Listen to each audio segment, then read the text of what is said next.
कहते हैं बदलते ज़माने के साथ में हम भी बदल जाएंगे।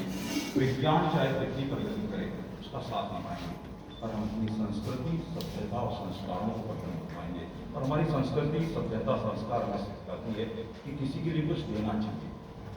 देने का एक अलग आनंद होता है। जिसने दिया वो जानता भी है, किसी को बांटा है उसके भीतर पहले आनंद पैदा होता है, तब वो बांट पाता है। ऐसे ही आनंदों की परियोजना हमारे सचिव महोदय के माध्यम से हुई।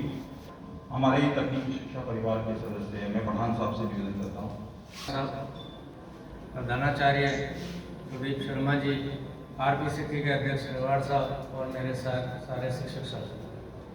शुरुआत में मैडम के लिए एक शेर से करना चाहूँगा कि चाहे जितने कांटे हो, गुलों का बिछोना हो जाता है, मुश्किलों का पहाड़ भी आए बोना हो जाता है। आप तो मैम पारस हैं, जिसको भी छू ले वो लोहा लोहा नहीं रहता, सोना। मैं मैडम की शान में कुछ चीज़ें बताना चाहूँगा, क्योंकि आनंदम पे काफ़ी डिटेल बता दिया गया है। लेकिन 23 सितंबर 2019 को मैडम ने एज ए शासन सचिव तकनीकी शिक्षा विभाग ज्वाइन किया था और लगभग 1.5 वर्ष के कार्यकाल में इतनी उपलब्धियां मैम के नाम है जो मेरे ख्याल से मेरी 31 साल की नौकरी में किसी शासन सचिव द्वारा नहीं अर्जित की गई। सबसे पहले माननीय शासन सचिव महोदय द्वारा माननीय तकनीकी शिक्षा मंत्री जी के कुशल निर्देशन में पहली बार काफ़ी समय के बाद पॉलिटेक्निक और इंजीनियरिंग कॉलेज के पाठ्यक्रम को प्रैक्टिकल ओरिएंटेड बनाने की पहल की है, जिससे बच्चों को औद्योगिक विकास में ज़्यादा अवसर प्राप्त है। दूसरे नंबर पे काफ़ी दिनों से जो बहुप्रतीक्षित सेमेस्टर प्रणाली हमारे पॉलिटेक्निक कॉलेजेस में नहीं लागू थी, वो भी मैडम के कुशल निर्देशन में ही इस बार से लागू की गई थी। जैसा आपने अभी बताया था, ई कंटेंट के रूप में सारा पाठ्यक्रम को अपलोड कर दिया गया है और लगभग पॉलिटेक्निक और इंजीनियरिंग कॉलेज मिला के मोर देन 40,000 से ज़्यादा ई लेक्चर्स मैडम के निर्देशन में अपलोड किए गए सोशल मीडिया पे। उच्च तकनीकी शिक्षा के संस्थानों में छात्रों के समग्र विकास, सामाजिक दायित्व, आत्मनिर्भरता एवं मानवीय मूल्यों के परख आनंदम योजना का राज्य में ही नहीं देश में पहली बार पाठ्यक्रम के रूप में शामिल करने का अद्भुत जो प्रयास किया गया वो माननीय शासन सचिव महोदय द्वारा किया गया है, जिसके लिए हम उनके बहुत बहुत आभारी हैं। माननीय उच्च व तकनीकी शिक्षा मंत्री दोनों के कुशल नेतृत्व में और आपके मार्गदर्शन में राज्य में पहली बार एक उच्च स्तरीय HR कॉन्क्लेव का आयोजन किया गया था, जिसके अंदर देश की बड़ी बड़ी कंपनियों के द्वारा दोनों ही अभियांत्रिकी और पॉलिटेक्निक के छात्रों के लिए औद्योगिक विकास में जुड़ने के लिए कई MOU किए गए। ये भी मैडम की पहल थी। उच्च शिक्षा और संस्कृत शिक्षा में, चूँकि मैडम के पास उच्च शिक्षा का भी प्रभार है और अभी संस्कृत शिक्षा का भी प्रभार है, पहली बार संस्कृत शिक्षा में तो बहुत समय के बाद और उच्च शिक्षा में भी बहुप्रतीक्षित DPC का मैडम के द्वारा समापन करवा के शिक्षक वर्ग को लाभान्वित किया गया। आप पहले शासन सचिव महोदय हैं जिन्होंने अपने साथ स्टार्टिंग से ही हर महीने में विभाग की एक समीक्षा बैठक आयोजित करके उस विभाग में पॉलिटेक्निक, रजिस्ट्रार, RTU, DTU सबको शामिल करके आप स्वयं उनके कार्यों का मॉनिटरिंग करती है और आगे हमें मार्गदर्शन देती है।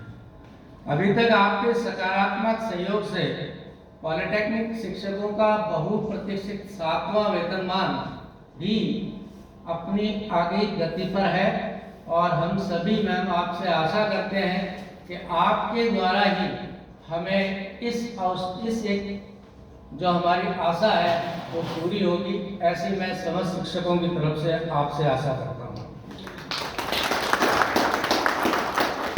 आपके और माननीय तकनीकी शिक्षा मंत्री के प्रयासों से अभियांत्रिकी महाविद्यालय बीकानेर के शिक्षकों को गत 9 माह से वेतन नहीं मिल रहा रहा था, जो आपने और माननीय मंत्री जी ने अपना पूर्ण सहयोग करके और वो वेतन उनको जारी करवाया, जिसके लिए भी आप साधुवाद के पात्र। माननीय तकनीकी शिक्षा मंत्री जी और आपके कुशल नेतृत्व किए जा रहे हैं राज्य सरकार के ऊपर, तो आशा है वो भी आपके प्रयासों से जल्दी ही फलीभूत होंगे।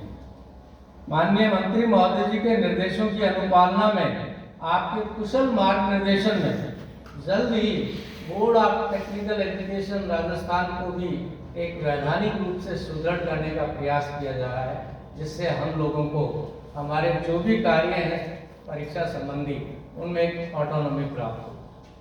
माननीय मंत्री जी के कुशल निर्देशन और आपके सार्थक प्रयास से मैं आपको बताना चाहूँ, इस बार पॉलिटेक्निक छात्रों का पास प्रतिशत काफी ज्यादा बढ़ा है, अराउंड 75.68%। माननीय मुख्यमंत्री जी की घोषणा के अनुरूप और माननीय तकनीकी शिक्षा मंत्री जी के निर्देशों के अनुरूप आपके नेतृत्व में इंजीनियरिंग कॉलेज बांसवाड़ा में एक डिजिटल ई लाइब्रेरी की स्थापना की जा रही है, जिसका फायदा न केवल तकनीकी शिक्षा के छात्र बल्कि सामान्य शिक्षा के छात्र भी उठा पाएंगे। ये भी एक माइलस्टोन अचीवमेंट है आपके।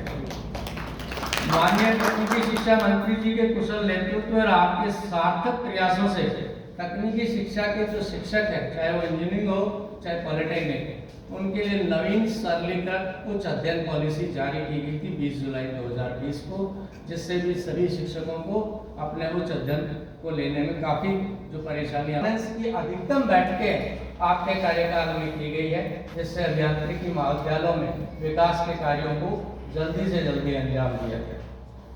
इसके अलावा माननीय तकनीकी शिक्षा मंत्री जी के निर्देशन में और आपके कुशल नेतृत्व में रीट के द्वारा जो एडमिशन प्रोसेस होता है, उसमें भी आपकी गाइडेंस पे एक सीजी ने अपना स्वयं का पोर्टल बनाया।